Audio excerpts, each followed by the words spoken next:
justru mereka dipaksakan untuk turun ke jalan. Terakhir, dari 16 Juli sampai 14 Agustus kemarin kita melakukan aksi, bahkan terjadi di 20 provinsi, aksi secara bersama-sama, justru kemudian menunjukkan masyarakat semakin luas tidak memiliki dukungan terhadap rancangan undang-undang itu. Nah, sehingga Mbak Nining sepertinya saya baru mendengar melalui media, dan karena media yang ya suruh secara resmi ke DPR gitu dengan dalih untuk membuat tim perumus atau apa gitu. Saya tidak tahu persis gitu ya.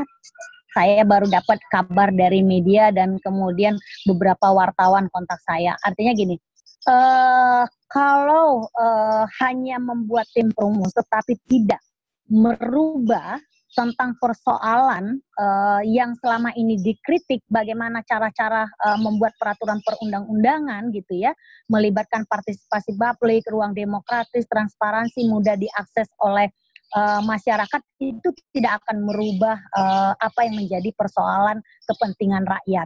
Nah, justru kemudian adalah yang seharusnya negara pemerintah boleh membuat rancangan undang-undang regulasi, tetapi tidak boleh hilang dari prinsip-prinsip dasar tentang persoalan perlindungan, kesejahteraan gitu ya, demokrasi, terus kemudian juga tentang persoalan kesetaraan dan kesejahteraan, keadilan. Nah, ini yang justru kemudian saya melihatnya ini justru tidak terjadi peningkatan, justru semakin menghilangkan hak-hak dasar rakyat. Tadi sudah disebutkan oleh Bang Usman gitu ya, hak dasar apa saja tentang persoalan hak kepastian kerja, pendapatan yang layak gitu ya, istirahat, terus kemudian cuti, hak maternity buruh perempuan gitu, di mana kita tahu semakin luas tentang persoalan fleksibilitas tenaga kerja, buruh yang murah, buruh yang dibayar murah, maka apalagi buruh perempuan yang sudah rentan semakin rentan gitu. Tidak hanya persoalan perampasan hak, bahkan bisa terjadi kekerasan fisik dan kekerasan seksual di sana. Nah, itu justru kemudian terjadi peningkatan. Bagi kami adalah bahwa kalau pemerintah memang melihat ini adalah ada keseriusan, ada keinginan untuk melakukan perbaikan atas nasib rakyat, bagaimana peningkatan kesejahteraan, keadilan, perlindungan, maka seharusnya ya ini tidak hanya sekedar menciptakan pembuatan tim perumus seolah untuk memberikan angin segar, tetapi DPR punya wewenang gitu ya dalam untuk melakukan pembahasan atau tidak. Ketika ini banyak tidak diterima oleh masyarakat dan ini bertentangan dengan hak-hak dasar rakyat, ya seharusnya ini patut dihentikan. Dan itu kalau memang pemerintah mau untuk membuat, mari kita atur ulang gitu ya, dari mulai konsep dasar sampai ke melibatkan partisipasi publik. Tadi saya sampaikan bahwa sebelum rancangan undang-undang Cipta Lapangan Kerja RUU Cilaka yang kita sebut, rakyat sedang berjuang bagaimana tentang persoalan upah layak secara nasional gitu ya, tentang persoalan kepastian kerja,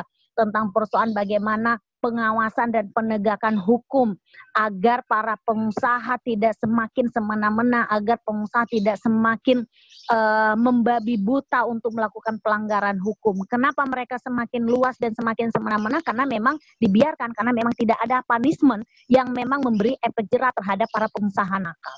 Oke, kita lanjutkan nanti Mbak Nining berdiskusi dengan teman-teman wartawan. Sekarang saya ke Mas Angga dulu. Mas Angga, kalau tadi Mbak Nining sebagai pekerja atau yang menciptakan pabrik itu, mereka dan teman-teman Kasbi ini tidak diajak untuk berdiskusi dari awal mengenai Omnibus Law. Kalau pekerja kreatif sendiri itu seperti apa, Mas Angga? Apakah dari awal pemerintah pernah mengajak berdiskusi gitu? Karena belakangan ini, beberapa hari belakangan ini ramai di media sosial bahwa teman-teman pekerja kreatif, artis-artis yang seakan mengendorse Omnibus Law ini, lalu belakangan mereka meminta maaf gitu karena ternyata tidak tahu gitu bahwa ini soal Omnibus Law. Gimana tuh Mas Angga? Apakah memang pernah ada diskusi soal Omnibus Law sebelumnya ke teman-teman pekerja kreatif? Kalau saya saat ini kan ada di 3 asosiasi pekerja kreatif gitu ya, dan selama ini sih memang tidak pernah ada pembahasan atau misalnya kami sejauh yang saya tahu asosiasi-asosiasi ini diajak untuk berkontribusi atau berdiskusi tentang rancangan undang-undang Cipta Lapangan Kerja ini gitu. Kemudian kalau teman-teman pekerja kreatif atau enggak Mas Angga sendiri atau dari asosiasi yang diikuti Mas Angga, bagaimana pandangannya terhadap Omnibus yang sampai saat ini draftnya sudah ada, draft yang sekarang ya, yang ada di DPR, Mas? Kalau saya sih rasanya yang saya lihat adalah bahwa komunikasi publik yang dilakukan oleh otoritas mengenai rancangan undang-undang ini sangat minim, sehingga literasi, pemahaman, bahkan informasi tentang rancangan undang-undang ini banyak sekali yang belum mengenal, mengerti, dan memahami gitu. Jadi ada masalah besar di sana, apalagi kita tahu ini dokumen 1028 halaman dengan banyak sekali revisi UU sebelumnya, puluhan mungkin ratusan, dan minimnya usaha untuk menginformasikan, mengkomunikasikan apa sih yang diinginkan dari RUU ini ke masyarakat tuh buat saya nyaris nggak ada ya. Akhirnya yang dilakukan cuman usaha untuk dukung-mendukung, bukan usaha untuk membuat masyarakat lebih paham, sehingga masyarakat punya pengertian, punya pemahaman, sehingga kita saya mungkin ngomongnya sebagai masyarakat umum gitu ya, bisa terlibat lebih dalam diskusi tentang RUU Cilaka ini gitu. Oke, Mas Angga, kalau dari teman-teman pekerja kreatif sendiri, poin-poin apa atau pasal-pasal apa yang sempat dicermati oleh teman-teman pekerja kreatif dan itu dirasa bermasalah ke depannya nanti jika memang Omnibus ini terus berjalan dan kemudian disahkan oleh DPR? Saya nggak banyak melihat pembicaraan tentang ini sih sebenarnya di lingkungan pekerja kreatif gitu ya. Tapi kalau saya pribadi, banyak beberapa hal yang saya concern tentang, kalau tadi tentang ketenagakerjaan mungkin udah dibahas banyak oleh Bang Usman, tapi kalau saya pribadi yang paling saya concern adalah tentunya lingkungan hidup gitu ya. Dan kemudian hak-hak masyarakat adat. Bagaimana mungkin ada rancangan undang-undang yang pembelaannya bahwa ini akan lebih menguntungkan masyarakat adat, dan undang-undangnya di undang-undang sekompleks ini dibuat, dirancang, dan dikejar sedemikian cepat, sementara ada undang-undang masyarakat adat yang dari tahun 2009 sampai hari ini nggak jadi-jadi gitu. Jadi kan ini sebuah kontradiksi yang bisa kita rasain secara langsung ya dalam menyikapi dan memahami tentang kerja-kerja politik terhadap rancangan undang-undang ini gitu. Oke, Mas, ini kan dari Amnesty sendiri ada beberapa poin yang kami anggap bermasalah, terutama khususnya hak untuk pekerja dan hak untuk bekerja gitu. Apakah teman-teman pekerja kreatif ini sempat ya, terutama mereka yang di media sosial ramai mendukung gitu, apakah mereka sempat mengutarakan bahwa kita harus mendukung karena alasan ini gitu? Pernah nggak sih Mas ada pembicaraan seperti itu gitu untuk yang pihak yang mendukung ya? Karena kan kita kalau dari rekan pekerja tuh kebanyakan rata-rata menolak karena memang rancangan undang-undang ini dirasa mengancam gitu. Tapi kalau dari pekerja kreatif sendiri yang ada teman-teman yang mendukung itu pernah nggak ada pembicaraan alasan? Kalau kita lihat dari apa yang terjadi di 1 minggu terakhir gitu ya, dan yang saya pahami, yang kemudian beberapa orang saya kenal, kita juga berbicara, berdiskusi. Yang saya pahamin adalah teman-teman ini yang menggunakan platformnya untuk seakan-akan mendukung, padahal sebenarnya mereka tuh tidak mendapatkan gambaran yang utuh atau tidak diberikan sesuatu yang jujur gitu ya. Karena kalau kita ngelihat sebenarnya kita juga nggak bisa serta-merta langsung menjustifikasi bahwa teman-teman kreatif ini mendukung RUU Cipta Kerja. Toh dalam konten-konten mereka nggak pernah menyebutkan tentang RUU. Mereka hanya bermain tagar Indonesia butuh kerja. Nah, tagar Indonesia butuh kerja ini memang dikelola oleh satu kelompok atau sekelompok orang yang berusaha memainkan narasi atau conversation di sosial media untuk mendukung RUU Cipta Kerja. Nah, teman-teman pekerja kreatif yang mendukung, yang saya tahu, yang saya kenal, yang kemudian saya bisa berbicara, mereka sama sekali nggak paham bahwa dengan mengangkat tagar ini mereka lagi mendukung RUU Cipta Kerja, karena di beberapa orang saya tanya, waktu mereka terima brief, mereka bertanya apakah ini berhubungan dengan Omnibus Law, dijawabnya tidak gitu. Jadi bahkan pemahaman mereka terhadap Omnibus Law adalah cipta kerja aja tuh nggak ada gitu. Jadi minim sekali pengetahuan mereka tentang RUU ini sebenarnya. Jadi kalau misalnya mereka bilang bahwa kita bilang bahwa dengan mengangkat tagar Indonesia butuh kerja mereka mendukung RUU Cipta Kerja, mungkin itu bukan statement yang tepat, bahwa mereka sedang dimanfaatkan sebenarnya.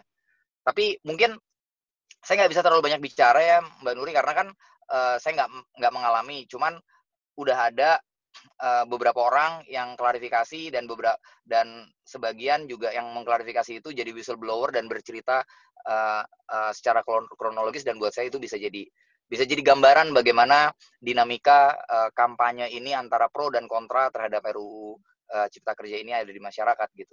Oke, baik. Ada kata kunci pengetahuan yang selama ini belum diketahui luas. Memang minim. Ya. Memang minim, dan mungkin saya malah mencurigai jangan-jangan emang disengaja diminimkan aja gitu pengetahuan masyarakat tentang RUU ini. Pengennya mungkin tiba-tiba jadi aja, apa tiba-tiba ketok palu aja. Oke, baik. Oke, saya ke Bang Andriko. Bang Andriko, kita bertemu bulan Maret terkait Omnibus ini ya, Bang Andriko. Ini sudah beberapa bulan berjalan. Dalam analisa Turk sendiri, apakah, tadi saya sudah nanya ke Mbak Nining, apakah ada kemajuan soal pasal-pasal yang diajukan dan dibahas di dalam DPR gitu, atau masih sama? Dan kalau tadi Mas Angga barusan bilang pengetahuan ini tidak dibagi dengan luas, atau mungkin justru malah memang ditahan-tahan gitu. Nah, analisa Turk sendiri seperti apa? Pertama, saya kalau misalnya mau bilang ada kemajuan atau enggak, saya bisa bilang praktis tidak ada kemajuan berarti dalam konteks perubahan pasal-pasal atau draft yang sudah disampaikan oleh pemerintah ke DPR. Bahwa di dalam proses dinamikanya ada pertemuan-pertemuan, bahkan ada pembentukan tim teknis, itu dinamika yang bisa saya update gitu ya. Tapi kemudian, kalaupun ada tim pembahasan, kita tahu bahwa kita tahu ya, mungkin kita bisa dengar dari teman-teman di media, hampir kurang lebih sekitar 1 bulanan yang lalu lah ya, akhir-akhir atau pertengahan bulan Juni, ada pertemuan beberapa pimpinan serikat pekerja di tingkatan konfederasi dengan Menko Polhukam, terus kemudian pertemuan dengan Kementerian Ketenagakerjaan beserta dengan teman-teman Kadin dan Apindo, membentuk sebuah tim teknis yang dimotori oleh Kementerian Ketenagakerjaan. Beberapa teman-teman serikat pekerja di tingkatan konfederasi tergabung di dalamnya. Hanya saja yang saya tahu gitu ya, yang saya dengar ceritanya dari teman-teman yang duduk dan terlibat di dalam tim tersebut, menyatakan bahwa memang ada kendala dalam proses perumusan atau dalam proses pembahasan tim yang diinisiasi oleh Kemenaker ini. Kenapa? Karena Kemenaker merasa bahwa mereka tidak mendapatkan mandat dari Menko Perekonomian untuk merubah pasal atau draft atau konten yang selama ini sudah disusun oleh pemerintah. Sehingga yang dilakukan di dalam oleh tim pembahasan oleh Kemenaker itu hanya menampung gagasan berpikir baik itu dari Serikat Pekerja maupun Apindo. Misalnya Serikat Pekerja, hal-hal apa saja yang prinsipil yang tidak disetujui oleh Serikat Pekerja, yang mana itu yang dari draft yang sudah disusun oleh pemerintah gitu ya. Terus kemudian Serikat Pekerja dikasih kesempatan untuk menyampaikan argumentasi, bantahan, data gitu kenapa tidak setuju atas draft yang sudah diusulkan oleh pemerintah. Demikian juga dengan unsur pengusaha. Nah, dari dinamika yang muncul, ada beberapa teman-teman Serikat Pekerja yang kemudian memutuskan untuk keluar dari tim pembahasan yang diinisiasi Kemenaker ini karena merasa pembahasannya tidak produktif. Karena Apindo tidak mau bertukar draft, kemudian tidak mau merubah pasal-pasal gitu ya. Jadi itu salah satu situasi dinamika yang terjadi dalam tim pembahasan. Nah, yang terupdate adalah sekitar 1 minggu yang lalu saya juga tahu dan dengar dari teman-teman media. Saya baca di salah satu media nasional bahwa sudah ada kesepakatan antara sebagian teman-teman Serikat Pekerja di level konfederasi dengan pimpinan DPR RI dan Panjabalek RUU Cipta Kerja bahwa akan ada tim pembahasan lagi antara Serikat Pekerja dengan DPR gitu ya. Jadi saat ini fenomenanya ada tim pembahasan dengan pemerintah, kemudian baru saja terbentuk tim pembahasan dengan DPR. Tapi yang kita tidak tahu adalah apakah tim pembahasan ini akan berhasil atau tidak mengubah substansi atau draft yang diusulkan oleh pemerintah. Karena kalau kita ngikutin atau kita memahami tata tertib aturan proses pembahasan yang ada di DPR, sebuah draft yang sudah dimasukkan oleh pemerintah kepada DPR itu tidak bisa diubah secara serta-merta apabila tidak dinyatakan secara terbuka oleh pemerintah bahwa draft tersebut dicabut dan akan diubah. Ini sesuai dengan tata tertib pembahasan undang-undang di DPR. Karena itu, apabila teman-teman Serikat Pekerja bermaksud untuk merubah substansi RUU Klaster Ketenagakerjaan yang diusulkan oleh pemerintah, maka Serikat Pekerja seharusnya sebenarnya ya mendesak Menko Perekonomian atau Presiden Jokowi sebagai leading sektor menyatakan bahwa secara terbuka ke DPR bahwa draft RUU Cipta Kerja Klaster Ketenagakerjaan dicabut sementara waktu untuk direvisi dan akan disubmit kemudian setelah pembahasan selesai bersama-sama dengan Serikat Pekerja dan Apindo. Nah, ini yang sebenarnya harus dilakukan karena tanpa itu maka draft yang nanti akan digunakan oleh Panjabalek untuk dibahas bersama dengan pemerintah akan tetap menggunakan draft yang versi pertama yang disubmit oleh pemerintah Februari 2020 tersebut.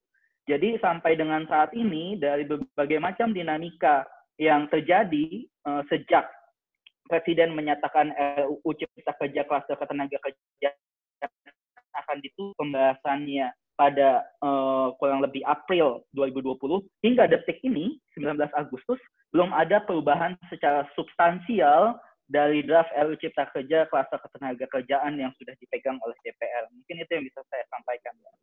Baik, jadi memang belum ada update-nya. Saya ke Mas Usman lagi. Mas, ini kan dari awal tahun hingga detik ini tadi Bang Andriko sudah bilang bahwa sebenarnya tidak ada perkembangan. Terus kemudian ada persoalan bahwa ada 2 tim kerja dan kita tidak tahu apakah nanti tim kerja ini akan merevisi draft-draft ini gitu. Saya melihat ada persoalan hak atas informasi nih Mas dalam kasus ini. Bagaimana menurut Amnesty seharusnya apa yang dilakukan oleh pemerintah sebagai pihak pengusul draft undang-undang ini? Ya, sebenarnya tadi sudah saya sampaikan di awal, memang harus ada semacam perubahan sikap dari pemerintah untuk melibatkan partisipasi masyarakat seluas mungkin, terutama masyarakat yang sangat terdampak dari RUU ini, misalnya serikat-serikat pekerja yang mewakili begitu banyak, bukan hanya ribuan, mungkin jutaan orang yang menjadi pekerja di berbagai provinsi. Nah, yang kedua, memang tampaknya ketiadaan perubahan yang berarti di dalam pembahasan dalam tanda petik pembahasan berbulan-bulan, tidak lepas dari sikap pemerintah yang sejak awal memang ingin memastikan RUU ini berjalan sebagaimana mereka harapkan. Dalam arti memberikan semacam kelonggaran kepada investor atau kepada katakanlah kalangan pengusaha untuk mengelola dunia usaha dengan lebih katakanlah diringankan dari segi upah tenaga kerja gitu ya. Jadi memang ini sistem ekonomi yang sudah lama dari negara Indonesia sejak Orde Baru yang lebih berorientasi pada pelayanan kepada sektor usaha dan mengalahkan perlindungan kepada tenaga kerja. Saya ambil contoh misalnya upah buruh yang tadi saya sebutkan ya, misalnya di Jawa Barat atau di Sumatera Utara, di Medan misalnya. Upah buruh di Medan akan turun drastis kalau masih naskahnya seperti ini, dan mereka akan mengikuti penyesuaian upah minimum provinsi dengan standar yang ditetapkan oleh gubernur, dan itu berarti upah dari misalnya Kabupaten Dairi yang paling rendah. Begitu pula yang di Jawa Barat. Jadi kalau Angga misalnya mewakili para pekerja di Karawang, misalnya upah minimumnya katakanlah 4 juta sekian, 4,8 atau 4,9 gitu. Maka dengan format undang-undang yang sekarang atau rancangan undang-undang yang sekarang, maka seorang Angga itu harus mengikuti upah minimum di tingkat provinsi, karena upah minimumnya akan ditentukan berdasarkan standar provinsi oleh gubernur. Kesannya Angga naik kelas dari upah berdasarkan Kabupaten Karawang, gitu. Namanya kabupaten, kesannya kan jauh dari kemajuan. Padahal Karawang itu sudah terindustrialisasi, sehingga upahnya pun sudah lebih baik dalam pengertian standar buruh kebanyakan, gitu. 4, berapa Otang? 4,8 atau 4,9 sekarang? Di Karawang 48 ya kalau saya nggak salah. Nah, 4,8. Maka seandainya seorang Angga mendapat bulanan dengan 4,8, maka dengan RUU yang semacam ini, dia akan mengikuti standar provinsi Jawa Barat, ditetapkan oleh Gubernur Jawa Barat, dan mengikuti upah minimum kabupaten yang terendah, yaitu di Banjar. Berapa Banjar, Bung Andriko misalnya? 1,8? 1,9? 1,8 lah yang terendah. 1,8. Bayangkan, seorang Angga misalnya yang semula bekerja di Karawang dengan gaji 4,8 minimal gitu ya, turun ya, ke 1,8.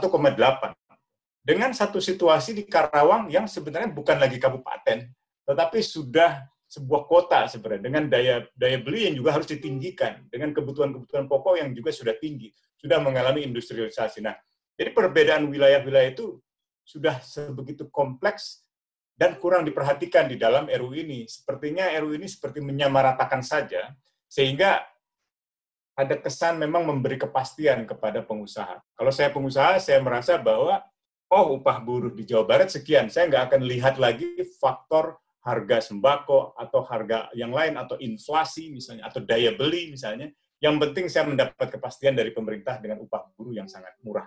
Nah, upah buruh yang sangat murah ini terjadi karena memang daya tawar negara juga tampaknya tidak cukup kuat gitu ya. Dan itu berakibat pada daya tawar buruh, daya tawar pekerja yang semakin lemah, baik di hadapan negara maupun di hadapan pengusaha gitu ya.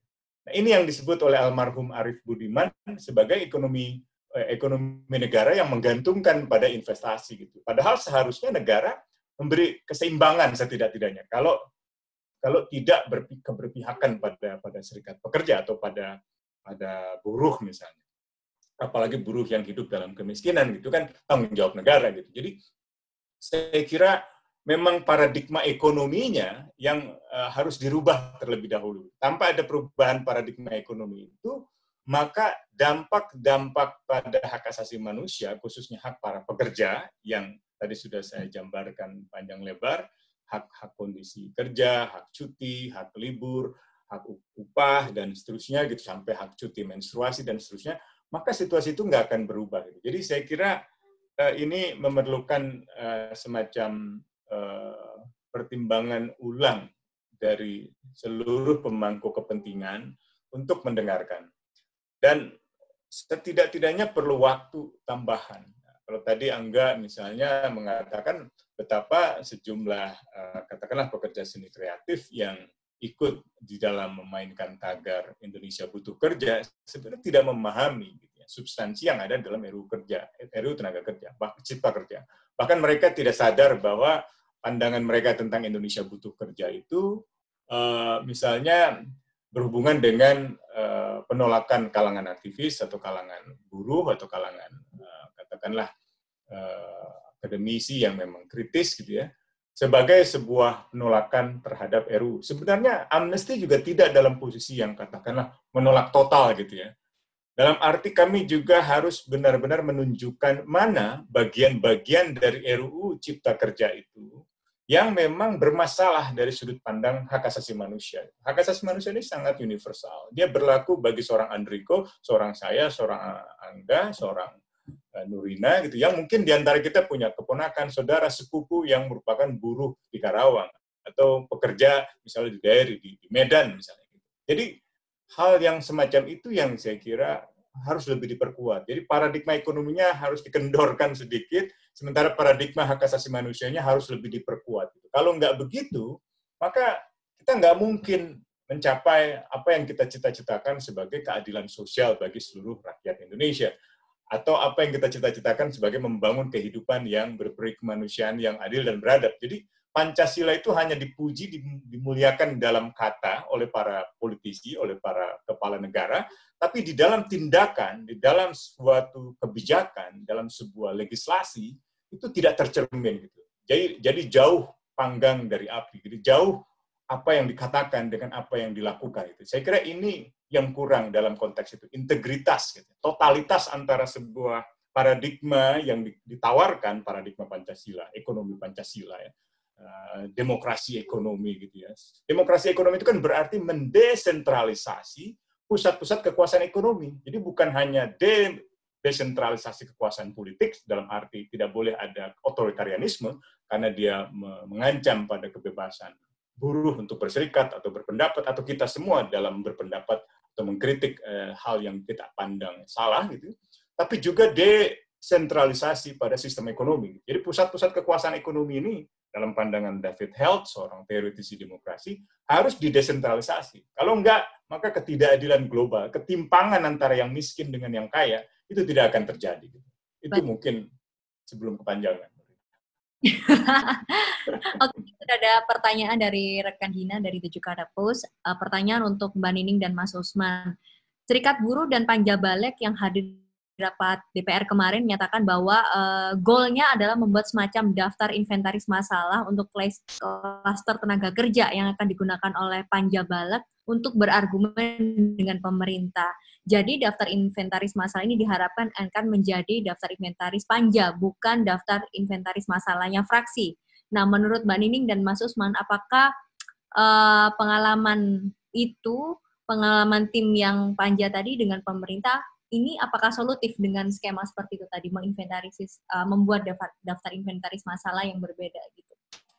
Siapa dulu? Saya. Mbak Nining. Oke.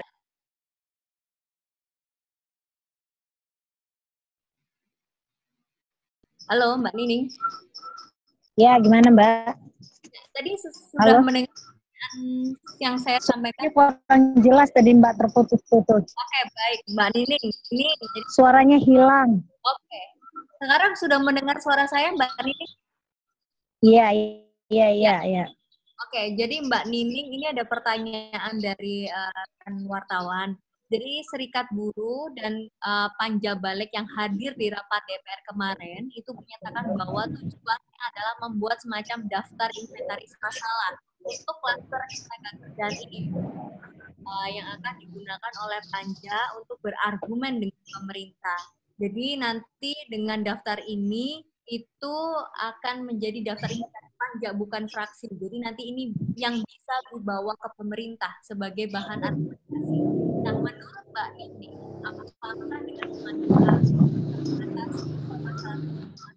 ini disoroti oleh teman-teman Serikat Buruh? Iya, pertama saya menyampaikan bahwa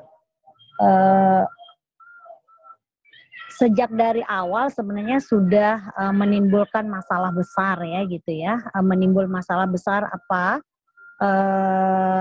Ketidakketerbukaan ya gitu, ketidakmudahan mengakses gitu terhadap berbagai macam yang dilakukan itu sampai hari detik ini masih kita alami.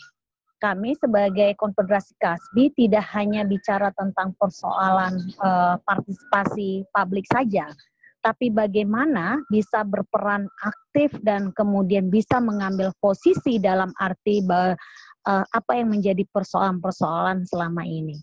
Nah, kalau modelnya kemudian DPR hanya merespon gitu ya, hanya membuat daftar inventaris masalah, tetapi padahal prinsip-prinsip dasarnya tadi ruang demokratisasi itu tidak terjadi, itu juga tidak akan membawa perubahan yang signifikan apa yang menjadi persoalan-persoalan yang selama ini sebenarnya kita dorong agar ada jalan keluar tentang misalkan di antaranya tentang persoalan pekerja waktu tertentu, tentang outsourcing yang hari ini sedang diperjuangkan bagaimana penghapusan gitu ya, karena tadi kita sudah sebut konstitusi negara kita sebenarnya menjamin bagaimana rakyat mendapatkan pekerjaan dan penghidupan yang layak. Periode pertama Presiden Jokowi menyampaikan bagaimana tentang pekerjaan yang layak, penghidupan yang layak, tempat mana mungkin itu bisa didapatkan kalau kemudian tentang persoalan konsepsi perlindungan, tentang konsepsi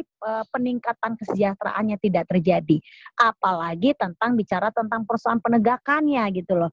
Nah, selama ini sebelum adanya rancangan Undang-Undang Cipta Kerja RU Cilaka yang kita sebut ini sudah punya masalah besar tentang persoalan tadi sudah disampaikan adalah tentang persoalan bagaimana kita bicara tentang prinsip-prinsip kemanusiaan gitu ya, tentang persoalan bagaimana berkeadilan. Nah, ini kan jauh dari itu. Nah, tapi kalau kemudian seolah-olah solusinya adalah kemudian dengan dikritik begitu banyak dari multisektor gitu, karena rancangan Undang-Undang Cipta Kerja ini kan tidak hanya ngomong buruh, tapi berbagai macam lini ini akan kena dampaknya. Nah, kalau hanya bicara tentang daftar inventaris masalah, tetapi tidak bagaimana menyelesaikan masalah yang selama ini, masalahnya adalah tentang persoalan tidak ada ruang demokrasi, tidak ada konsepsi perlindungannya, tidak ada konsepsi bagaimana peningkatan kesejahteraannya, tidak ada konsepsi bagaimana keadilan bagi rakyat, maka itu bukan sebuah solusi jalan keluar bagi persoalan yang sedang kita hadapi hari ini. Karena tadi sebenarnya sudah sampaikan, kenapa sejak awal banyak yang melakukan penolakan, terus apa terjadi perubahan yang signifikan terhadap hari ini. Tadi sudah sampaikan, sangat minim. Tadi yang saya sebut minim itu adalah sebenarnya kalau bicara dalam persoalan bagaimana melahirkan sebuah regulasi, ini sama sekali tidak ada. Terus kemudian yang ada adalah hanya formalitas sebagai pemanis untuk memberi angin segar seolah-olah suaranya didengar, tapi konsep dan kemudian substansinya sudah disiapkan gitu loh.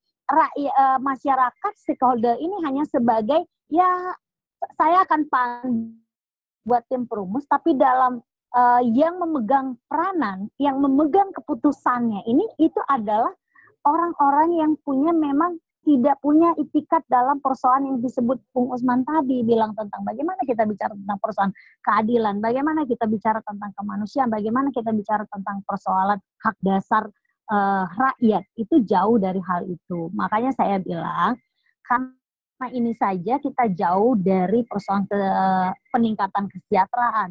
Selama ini kita jauh dari persoalan perlindungan, maka daripada undang-undang ini kemudian semakin menghancurkan sumber daya alam dan eksploitasi terhadap manusia kita, lebih baik di drop gitu loh. Dropnya apa? Kalau pemerintah mau bikin rancangan undang-undang misalkan tentang persoalan perizinan, karena banyaknya peraturan bertabrakan, Presiden punya kewenangan memanggil para menteri, para pembantunya, di mana peraturan pemerintah ataupun kebijakan-kebijakan itu yang kemudian saling bertabrakan, gitu kan? Dan kalau itu dilakukan peraturan daerah, Menteri Dalam Negeri punya hak untuk memanggil para bupati, kepala daerah untuk membicarakan kebijakan mana yang kemudian tumpang tindih. Bukan kemudian akhirnya Omnibus Law ini dijadikan satu metode, tetapi undang-undang yang selama ini minimal gitu ya, minimal memberikan perlindungan, justru semakin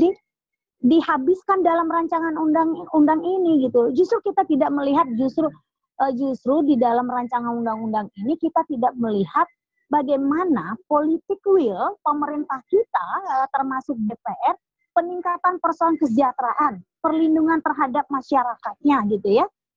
Juga termasuk bicara tentang persoalan ruang demokrasi.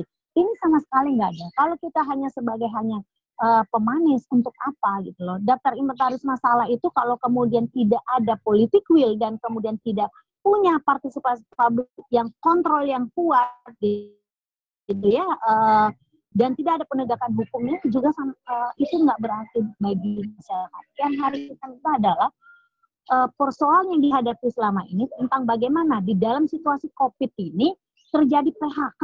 Banyak pengusaha memanfaatkan situasi ini untuk merumahkan para pekerjanya, upahnya tidak dibayar. Apakah betul perusahaan yang berdiri 20 tahun, 30 tahun hanya karena persoalan COVID dalam 3 bulan, 4 bulan ini membuat mereka bangkrut? Enggak, kan gitu. Bagaimana kita mau bisa percaya dari laporan keuangannya tidak pernah terbuka gitu, tidak pernah fair terhadap buruhnya, dan kemudian kita dipaksakan harus menerima keadaan ini. Ya tentu kaum buruh dan masyarakat yang cerdas tidak mungkin akan berdiam diri, tentu harus terus mengkritik, harus terus melakukan konsolidasi, menggelombangkan kekuatan yang semakin besar agar memaksa para kekuasaan hari ini untuk memberikan perlindungan kesejahteraan, keadilan, dan kemudian demokrasi. Oke, Mbak Nining. Sekarang Mas Usman, bagaimana? Apakah sepakat dengan pernyataan Mbak Nining bahwa kalau cuma bikin daftar inventaris tidak akan menyelesaikan masalah gitu? Saya hampir nggak pernah beda pandangan ya dengan Nining gitu. Jadi memang kalau sudut pandangnya berangkat dari perlindungan hak, perlindungan hak para pekerja, maka memang tidak terlalu meyakinkan kalau seandainya suara-suara kritik terhadap substansi RUU itu hanya disikapi dengan mengumpulkan daftar inventarisasi masalah. Secara formal perundang-undangan itu memang benar, dan semestinya sudah ada DIM itu, daftar inventarisasi masalah, jauh sebelum sekarang ini menjadi seperti yang sekarang.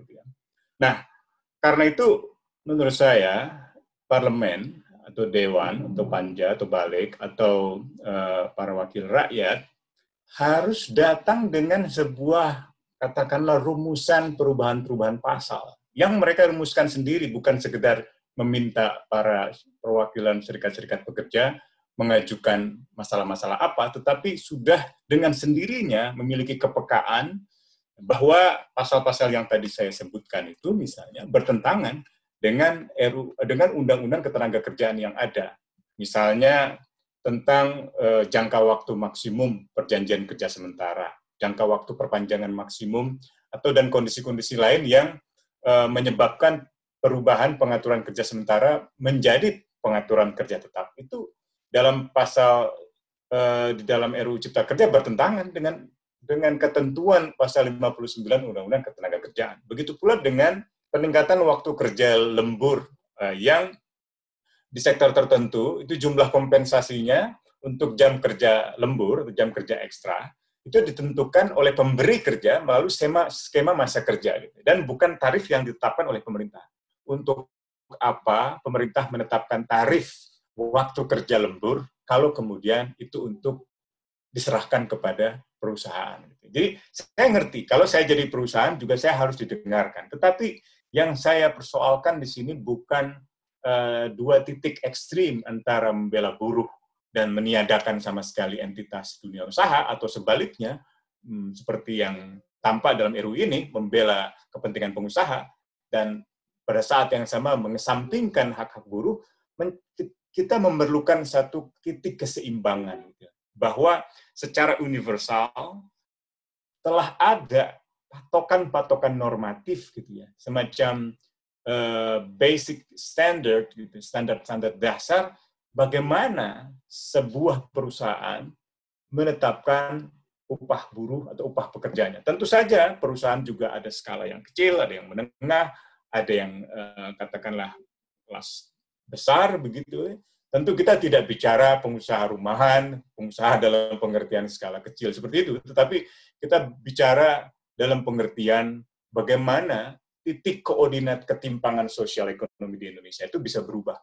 Yang kaya tetap kaya, tetapi tidak harus semakin kaya untuk berjalan di atas pengorbanan mereka yang miskin, yang semakin miskin. Gitu. Jadi saya kira ketimpangan semacam ini kelihatan sekali di dalam masa-masa COVID gitu. Ada banyak daily earners gitu, orang yang berpendapatan per hari gitu ketika ditetapkan katakanlah kebijakan jarak fisik sudah tidak bisa lagi bekerja untuk mencari pendapatan dan akhirnya mereka terpaksa untuk menerabas kebijakan-kebijakan pemerintah mengenai pemberian batas jarak fisik gitu.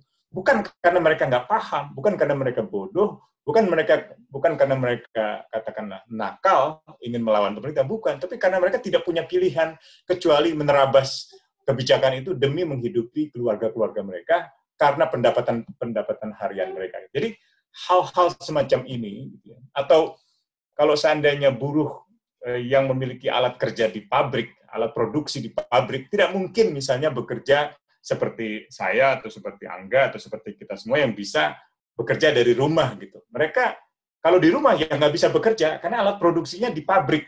Dan untuk ke pabrik itu mereka harus menerobos katakanlah jalan di mana kebijakan jarak fisik bisa tidak mungkin terlaksana. Apalagi di pabriknya gitu. Di mana biasanya dalam pengalaman observasi dan risetnya Amnesty selalu dalam situasi yang padat gitu. Bahkan dalam masa penjarakan fisik itu banyak pabrik-pabrik yang fasilitasnya juga nggak dirubah gitu, sehingga orang untuk ke toilet atau pekerja untuk ke toilet atau untuk ke suatu tempat untuk beribadah, misalnya mushola atau tempat untuk berdoa gitu ya bagi agama lain, itu tidak mungkin dilakukan dalam jarak yang ditetapkan oleh pemerintah. Dengan kata lain, kalau pemerintah tidak sungguh-sungguh memperbaiki kebijakannya, cara pandangnya terhadap hak-hak buruh, maka itu juga akan merugikan pemerintah sendiri. Karena kebijakan-kebijakan pemerintah di sisi yang lain, itu justru tidak jadi efektif. Nah, saya kira keadilan ekonomi yang itu harus jadi paradigma di dalam undang-undang ini, RUU ini. Dan tampaknya belum ada. Jadi kalau itu belum ada, selamanya akan jadi kontroversi. Gitu. Tentu saja pemerintah punya banyak pilihan ya untuk melanjutkan atau tidak, untuk memaksakan ini lanjut dengan katakanlah mengabaikan suara-suara buruh, tapi efeknya nanti juga merugikan pemerintah. Saya kira sudah waktunya pemerintah dan DPR berhenti sejenak, gitu ya. Selain situasi COVID belum berubah, angka-angka infeksi belum berubah, gitu ya, untuk memberi kesempatan proses pembahasan yang benar-benar partisipatif, yang benar-benar terbuka dalam hal informasi, yang benar-benar menghargai undang-undang yang telah dibuat oleh pemerintah sendiri, gitu ya. Undang-undang Ketenagakerjaan, Undang-undang Jaminan Sosial, Undang-undang Badan Penyelenggaraan Jaminan Sosial, termasuk juga undang-undang yang meratifikasi hukum-hukum internasional tentang hak asasi manusia. Untuk apa kita memiliki undang-undang itu kalau kita tidak laksanakan? Untuk apa kita membuat perahu kalau kita tidak berlayar?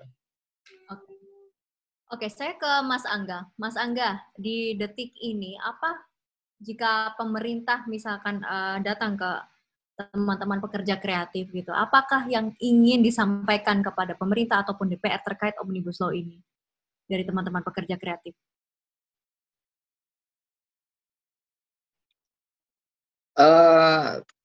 Saya nggak bisa mewakili teman-teman pekerja kreatif ya. Maksudnya saya akan berbicara sebagai pribadi saya gitu ya. Kalau saya ngelihat ini kan rancangan undang-undang yang klasternya banyak dan nampak sekali bahwa undang-undang ini punya satu keberpihakan saja dengan melihat bahwa respon dari banyak civil society, banyak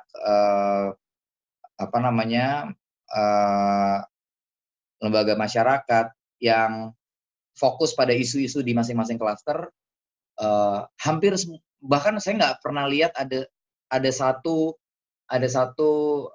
anggota civil society atau misalnya lembaga masyarakat yang fokus pada satu isu, kemudian menyetujui salah satu klaster tersebut dalam rancangan undang-undang ini. Jadi kan ini sebuah kejanggalan yang luar biasa. Apakah kan yang saya pengen bertanya sebenarnya, akhirnya saya mau bertanya, are you government wants to govern gitu? Apa ini pemerintahan yang mau bisnis gitu? Ini pemerintahan yang mau govern atau pemerintahan yang mau bisnis? Kalau misalnya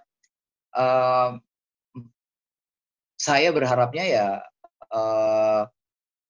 kita bisa punya pemerintahan yang lebih punya pendekatan good governance gitu, bahwa ya tadi seperti Mbak Nining bilang, bagaimana mungkin ada rancangan undang-undang yang klaster ketenagakerjaannya merubah sedemikian rupa undang-undang ketenagakerjaan sebelumnya, yang sebelumnya bahkan minim perlindungan, dengan lebih parah lagi, tapi tekan stakeholder dalam klaster tersebut gitu.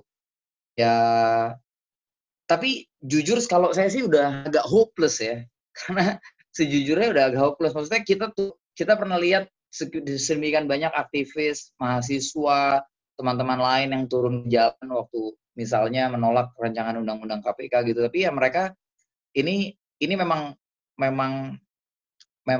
apa namanya, jurangnya ini jauh banget antara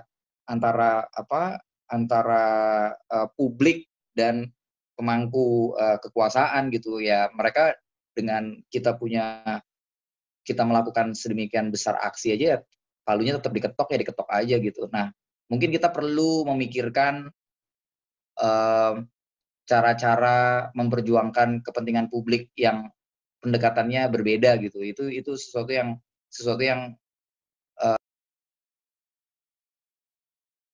Halo, Mas Angga, maaf tadi bagian terakhir terpotong Mas, karena saya nggak tahu, mungkin kayaknya sinyalnya jelek ya.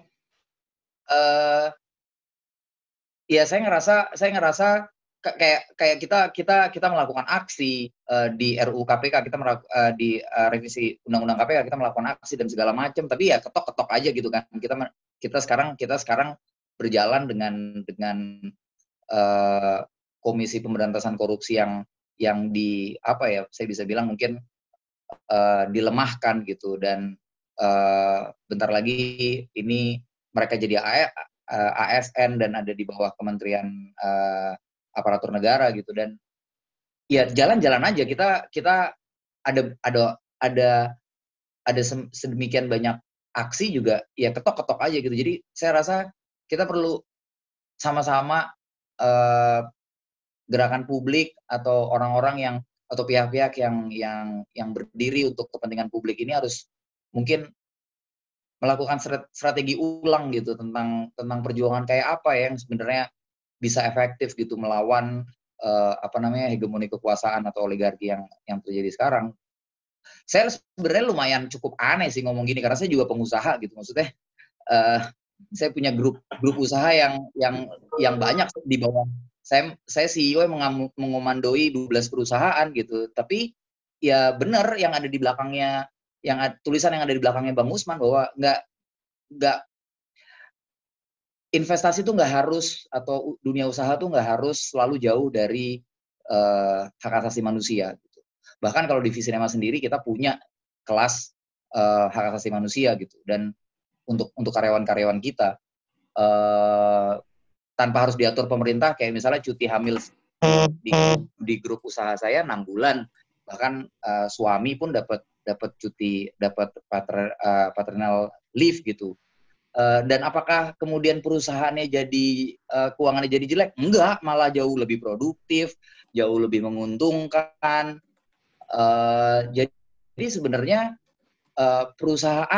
sebuah usaha akan sangat berkembang ketika semua stakeholder yang ada di dalam perusahaan itu tuh bahagia, gitu.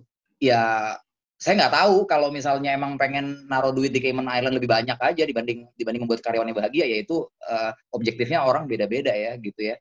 Tapi saya mengalami sendiri, saya bisa ngomong kayak gini karena saya pengusaha, saya punya kita juga berhubungan sama investor dari global investor yang kita kelola dana bisa puluhan juta dolar 1 tahun, tapi ya kita bisa kok menerapkan hal-hal yang mendepankan keadilan buat semua, dan usahanya ya jalan-jalan aja gitu. Malah jauh lebih bagus ketika kita melakukan kebijakan-kebijakan yang fokus pada pendekatan kebahagiaan pekerja, yang kita bilang di sini strateginya namanya people first. Divisi nama kita bilangnya people first. Oke. Ini perspektif yang menarik dari seorang pengusaha yang sebenarnya dalam Omnibus Law ini sebagian besar draftnya adalah disusun oleh pengusaha juga tuh Mas. Di awal-awal kan nggak saat ini gitu. Makanya itu dia, pengusaha ini kan sebenarnya orang-orang yang juga menggerakkan ekonomi gitu ya. Maksudnya kami ini yang mempekerjakan, memberikan lapangan kerja, mengambil resiko untuk menggerakkan ekonomi, tapi tetap aja bahwa kita tetap harus melihat bahwa kita nggak mungkin kerja sendiri, dan misalnya contohnya gini, saya akan lebih gampang berbisnis ketika daya beli masyarakatnya naik. Saya akan lebih gampang berbisnis ketika pendapatan masyarakatnya tinggi. Kenapa? Karena saya bisa jual barang lebih ini, dan makanya tadi waktu Bang Usman bilang, dan ini seminggu terakhir juga saya dalamin tentang upah minimum gitu. Ketika upah minimumnya dijadiin pendekatan provinsi, maka semua provinsi akan jadi sama rata. Maka akan nyari angka yang kira-kira works for all gitu kan, works for the whole province. Kemungkinan besar adalah angkanya di banyak tempat angkanya akan turun. Nah, dengan kayak gini kan daya beli masyarakat akan lebih, daya beli masyarakat akan lebih dibanding sebelumnya. Nah, dengan daya beli masyarakat yang lebih rendah dibanding sebelumnya, kita punya market yang daya belinya lebih rendah. Terus kita gimana mau berbisnis dengan baik kalau misalnya marketnya nggak punya daya beli gitu.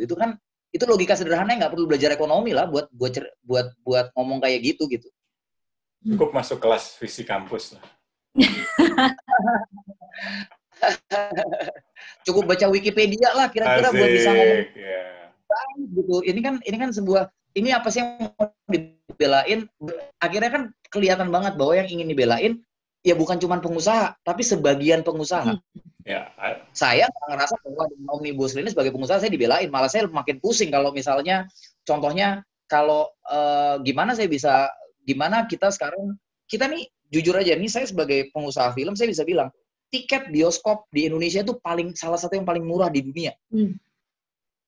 Kalau kita lihat research, ada beberapa banyak lembaga research yang bilang bahwa problem utama orang nggak ke bioskop bukan cuma karena bioskopnya sedikit, tapi karena daya belinya nggak mampu. Jadi bayangin, kita punya tiket bioskop dengan harga yang salah satu yang paling murah di dunia, sebagian masyarakat kita nggak bisa afford tiket bioskop. Apalagi kalau daya belinya makin kurang. Nah, apalagi belinya makin kurang. Saya jual ketoprak aja besok. Gitu. Maksudnya kan jadi bingung gitu kita ini tuh sebenarnya siapa yang mau di jangan-jangan emang yang mau dibelain ya big business yang memang cuman ekspor, lalu duitnya dolar ditaruhnya di shell company di somewhere gitu, ya menguntungkan dengan omnibus. Tapi kalau buat pengusaha kayak saya yang sektor real, yang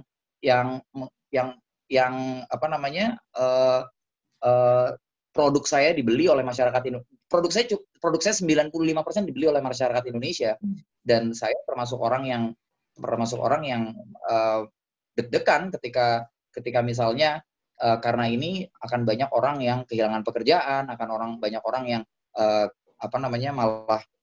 malah turun standar hidupnya gitu.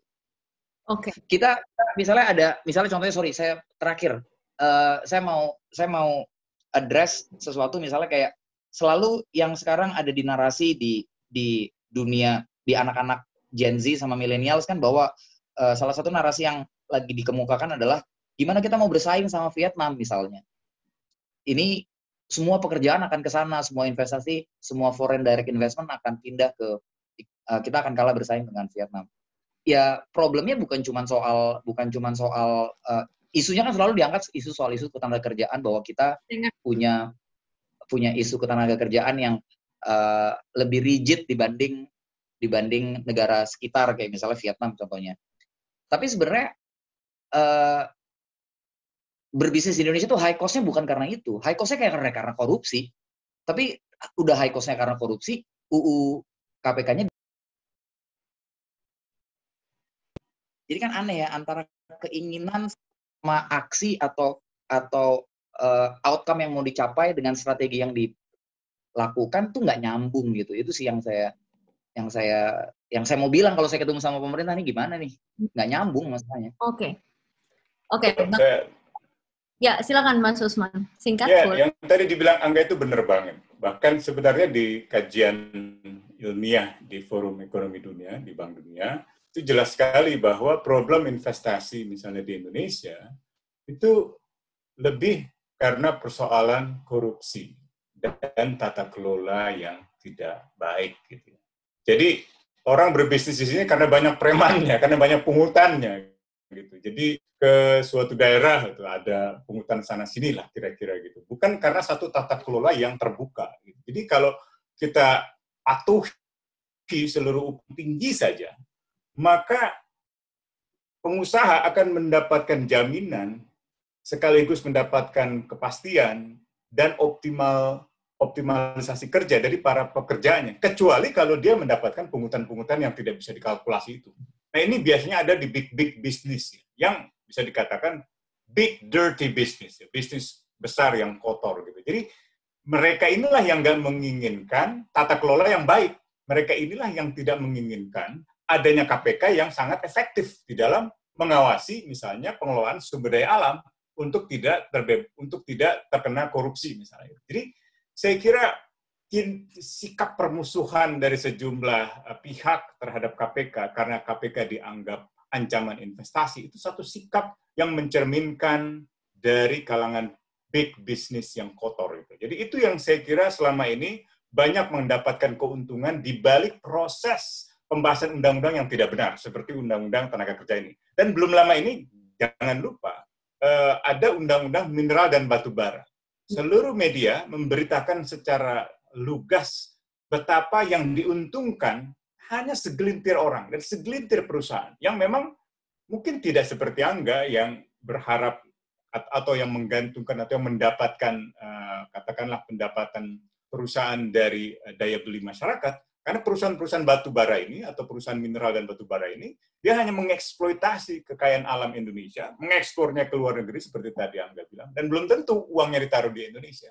Dan itu sebabnya kenapa pemerintah mengejar-ngejar mereka untuk bahkan diberikan insentif amnesty gitu ya, insentif yang membebaskan mereka dari katakanlah pengemplangan pajak yang selama ini tidak beres. Jadi pengemplangan pajak, korupsi, ketidakberesan pengelolaan tata kelola itu yang menjadi ancaman bagi investasi gitu, dan bukan upah buruh yang layak ya, bukan tinggi lah, yang layak saja misalnya.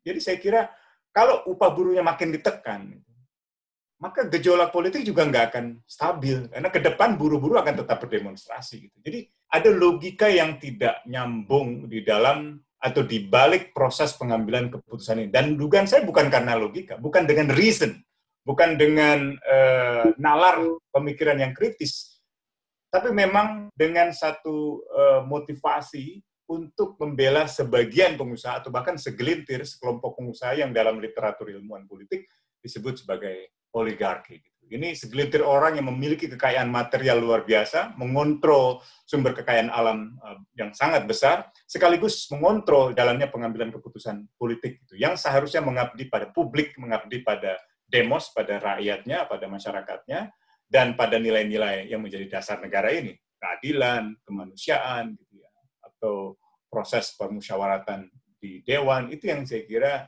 jauh dari apa yang kita lihat di dalam RUU Cipta Kerja atau undang-undang sebelumnya di mineral dan batu bara. Jadi memang tidak ada kesinambungan antara alasan-alasan yang disampaikan pemerintah ketika merumuskan Omnibus ini dengan apa yang terjadi dan solusinya gitu. Tadi seperti Mas Usman bilang bahwa sebenarnya kalau alasannya adalah persaingan usaha, kemudahan berusaha gitu, sebenarnya bukan itu solusinya gitu. Karena memang masalah itu bukan karena kita ini terlalu mahal upahnya, karena kita ini susah, tapi karena memang ada alasan-alasan lain yang juga disebutkan oleh Mas Angga tadi, korupsi lah salah satunya. Saya ke Bang Andriko sebagai penutup. Bang Andriko, melihat fenomena yang ada sekarang, termasuk yang disampaikan Mbak Nining dan juga Mas Angga, Mas Usman juga barusan gitu, apakah pemerintah dalam hari tetap menjadi aktor yang kunci gitu untuk mengkaji ulang atau bahkan mungkin merombak Omnibus Law yang ada sekarang di DPR? Saya bisa bilang, katakan iya, pemerintah aktor kunci. Kenapa? Karena RUU Cipta Kerja ini adalah inisiatifnya pemerintah. Gagasan awalnya dari pemerintah, motifnya adalah dari pemerintah. Karena kalau kita melihat dan sedikit menarik ke belakang, motifnya pemerintah kan sebenarnya ketika ini RUU Cipta Kerja ini pertama kali diinisiasi sebelum COVID ya.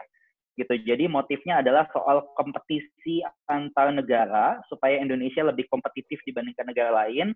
Bagaimana tadi Mas Angga sudah katakan, pemerintah itu saat ini berpikir bahwa kenapa kita selalu dibanding-bandingkan sama Vietnam dan kita dianggap kalah dibandingkan Vietnam. Yang kedua, Presiden sendiri punya visi Indonesia mau jadi negara maju 2045. Jadi salah satu targetnya adalah bagaimana menarik foreign direct investment itu sebanyak-banyaknya ke Indonesia. Nah, kemudian COVID terjadi, wacana itu mungkin agak bergeser gitu, bahwa RUU Cipta Kerja yang tadinya tujuannya adalah meningkatkan kompetisi ekonomi negara Indonesia dengan negara ASEAN lainnya menjadi upaya untuk pemulihan ekonomi nasional pasca bencana gitu. Yang menjadi persoalan kan buat kita adalah yang kita diskusikan saat ini, upaya untuk mengkritik atau mengkontrol pemerintah, melihat kembali apakah strateginya ini tepat atau tidak. Saya berani katakan bahwa pemerintah ini harus memikirkan ulang strateginya, karena beberapa itu menurut saya ada logika berpikir yang kelihatannya keliru gitu ya, yang disampaikan sama yang dibayangkan oleh pemerintah. Yang pertama adalah pemerintah harus melihat sebagai aktor yang menginisiasi program ini atau RUU Cipta Kerja ini, apakah kemudian Omnibus Law itu betul berpotensi mendorong investasi dan menciptakan lapangan kerja yang berkualitas buat masyarakat Indonesia. Kita tidak menolak lapangan kerjanya, tapi yang kita persoalkan adalah apakah lapangan kerja tersebut bisa menghadirkan sebuah pekerjaan yang layak bagi pekerja kita atau tidak gitu. Karena bagaimanapun di tengah situasi pandemi ini, situasi angkatan kerja Indonesia ini saat ini semakin terhimpit ya. Kenapa? Lapangan kerjanya terbatas, sedangkan setiap tahun kita ini selalu kedatangan angkatan kerja baru yang jumlahnya 2-3 juta orang.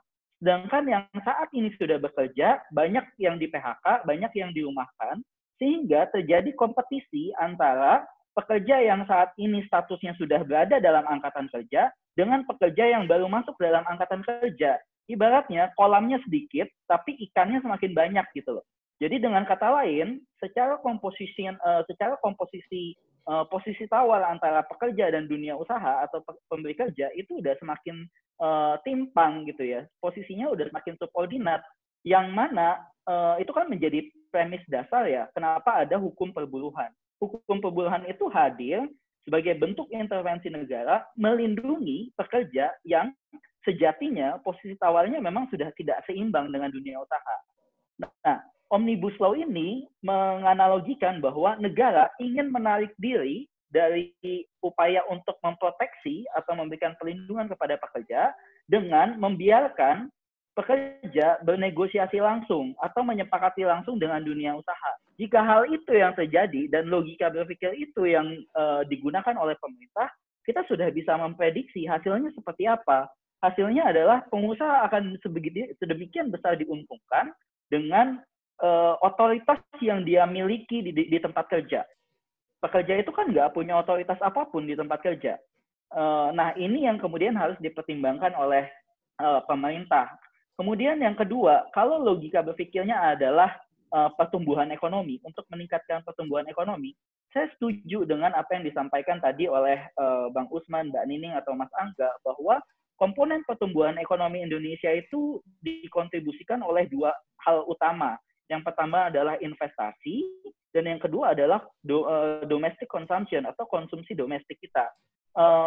Potensi atau kontribusi konsumsi domestik kita terhadap pertumbuhan ekonomi itu mencapai 57% dibandingkan dengan investasi yang hanya 33%.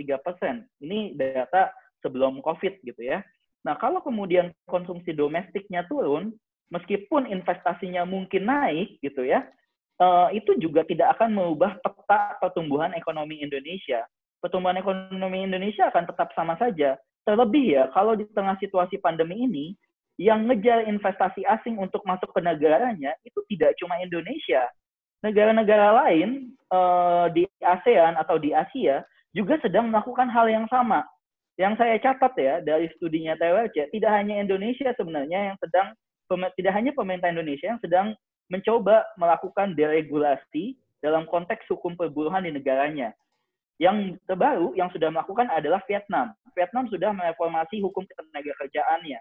India juga sedang melakukan hal yang sama. Bangladesh juga sedang melakukan hal yang sama. Jadi beberapa negara ASEAN itu sedang melakukan upaya yang sama untuk menarik investasi asing masuk ke negaranya. Dengan kata lain, kalau Indonesia menerapkan strategi yang sama dan tidak membuat inovasi lain dengan mengandalkan investasi dalam negeri atau pengusaha dalam negeri kayak Mas Angga ini, kita nggak akan membuat perbedaan signifikan gitu loh. Jadi yang harus dilakukan sekarang adalah kita melihat kembali apakah ini kan momentum ya. Kalau Pak Jokowi saya pernah dengar bilang ini pandemi ini jadi strategi untuk meriset ulang strategi nasional kita. Ya, gunakanlah ini untuk meriset ulang strategi nasional kita. Kalau dulu kita begitu banyak mengandalkan investor asing masuk ke Indonesia, ya inilah momen di mana kita mengandalkan investasi dalam negeri dan mengandalkan produk-produk dalam negeri sebagai penopang ekonomi kita. Salah satu hal yang paling krusial adalah misalnya kalau kita melihat datanya Bank Indonesia terkait Prompt Manufacturing Index, itu jeblok nilainya. Kita turun hampir 20%. Khususnya untuk subsektor industri tekstil dan alas kaki. Industri tekstil dan alas kaki kita sebagai industri padat karya, itu sebenarnya salah satu penopang industri manufaktur yang paling penting buat Indonesia. Tapi akibat pandemi, ini anjlok, PHK terjadi besar-besaran di sektor ini. Kenapa? Karena kita sangat mengandalkan bahan baku dari luar negeri, sedangkan untuk barang jadinya kita ekspor juga mengandalkan pasar luar negeri. Jadi ketika pasar luar negeri kita atau bahan baku luar negeri kita itu lockdown gitu ya, shutdown, kita nggak bisa ngapa-ngapain karena kita cuma perantara doang di Indonesia ini. Makanya aku rasa itu menjadi hal yang harus dipikirkan. Dan yang ketiga menurutku yang paling penting adalah logika berpikir pemerintah yang mengatakan bahwa saat ini Indonesia membutuhkan simplifikasi hukum atau penyederhanaan hukum karena sudah terlalu banyak ya regulasi di Indonesia. Menurut saya itu logika berpikir yang tidak tepat juga. Kenapa? Karena di dalam RUU Cipta Kerja itu menyatakan bahwa akan setidaknya ya kita petakan hampir ada sekitar 500 aturan turunan yang dimandatkan di dalam RUU Cipta Kerja untuk dibuat peraturan pemerintahnya. Dengan kata lain, penyederhanaan hukum itu tidak akan terjadi sebenarnya. Betul mungkin penyederhanaan di level undang-undang, tapi kemudian penyederhanaan justru kompleksitas terjadi di level peraturan pemerintah. Dan itu pun berpotensi terjadi penyimpangan ya secara asas hukum, khususnya asas hukum lex superior derogat legi inferiori. Mana ada sebuah peraturan pemerintah kemudian bisa menegasikan atau membatalkan undang-undang yang statusnya lebih tinggi di atasnya gitu. Dan jangan lupa peraturan pemerintah itu adalah kewenangan eksekutif, murni kewenangan eksekutif. Dengan kata lain, potensi abuse of power sebenarnya kewenangan berlebih gitu ya dari pemerintah tanpa ada kontrol dari publik dan tanpa kontrol dari parlemen itu kemudian bisa menjadi bumerang buat masyarakat Indonesia. Kemudian yang tentu yang menjadi kritik kita bersama adalah ini tidak sejalan dengan mandat undang-undang yang memang selama ini menjadi acuan kita dalam proses tata cara pembentukan peraturan undang-undangan, Undang-Undang Nomor 12 Tahun 2011. Nah ini menjadi persoalan yang penting. Dan yang keempat menurut saya yang paling juga penting adalah RUU Cipta Kerja ini akan memicu informalisasi yang lebih banyak lagi atau lebih masif lagi di Indonesia, khususnya sehubungan dengan sistem kerja kontrak. Kenapa saya katakan begitu?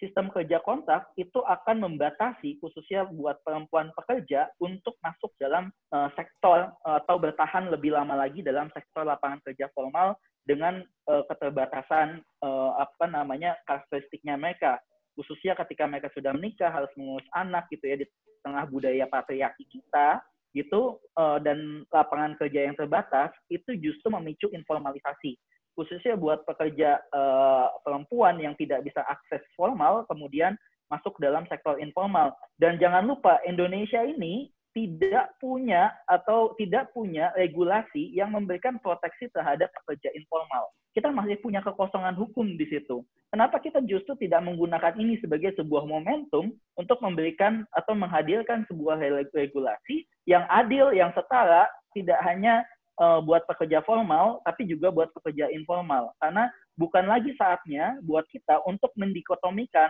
pekerja berdasarkan status ekonomi tempat kerjanya mereka, apakah itu formal atau informal. Karena keduanya sama-sama manusia bermartabat yang punya hak dan dijamin secara konstitusi untuk bisa mendapatkan pekerjaan yang layak. Itu yang menurut saya penting untuk di-highlight sama pemerintah. Oleh karena itu, menurut saya, inisiatifnya pemerintah mempunyai peran penting di sini untuk bisa melihat kembali dan menurut saya mempertimbangkan kembali inisiatif yang diusulkan. Dan saya ingin mengutip apa yang tadi disampaikan oleh teman-teman sebelumnya. Ini momentum pemerintah sebaiknya sejenak stop diri untuk melihat kembali apakah draft yang sudah dibuat itu masih banyak hal-hal yang kontroversial atau tidak. Kita sangat merekomendasikan ubah dulu pasal-pasal yang kontroversial, kemudian kita diskusikan kembali. Karena tanpa mengubah draft yang kontroversial, maka polemik akan terus terjadi ke depannya. Dan itu membuat situasi kita semakin tidak produktif. Mungkin itu, Mbak. Oke, baik. Jadi pemerintah memegang peranan yang sangat penting dalam soal Omnibus Law di tahapan saat ini. Karena memang draft ini awalnya dari pemerintah, dan jika memang ini diteruskan, kemudian disahkan, itu juga bukannya berhenti sampai di situ, karena akan ada banyak lagi prosedur hukum yang akan dilakukan, dan itu justru bertentangan dengan niat awal pemerintah jika memang benar itu niat awalnya. Baik teman-teman, Bang Usman, Mas Angga, Mbak Nining, dan juga Bang Andriko, terima kasih, waktu kita sudah habis, bahkan berlebih ini. Terima kasih sudah menyediakan waktunya. Perbincangan kita siang hari ini sangat mudah-mudahan didengar oleh pemerintah lewat teman-teman media yang hadir. Mudah-mudahan ini dijadikan pertimbangan betul-betul, karena ini adalah masa pandemi, masa kita untuk prihatin, mengevaluasi kebijakan yang ada. Mudah-mudahan memang benar-benar betul oleh pemerintah. Terima kasih semua teman-teman. Terima kasih Andriko, Angga, Nining, terima kasih banyak, sehat selalu. Sehat selalu, Mas. Salam semuanya. Amin. Teman-teman jurnalis, terima kasih semuanya. Terima kasih teman-teman jurnalis semuanya. Ya, terima kasih. Mohon maaf kalau tutupnya bermasalah, ada masalah teknis memang tadi. Terima kasih teman-teman.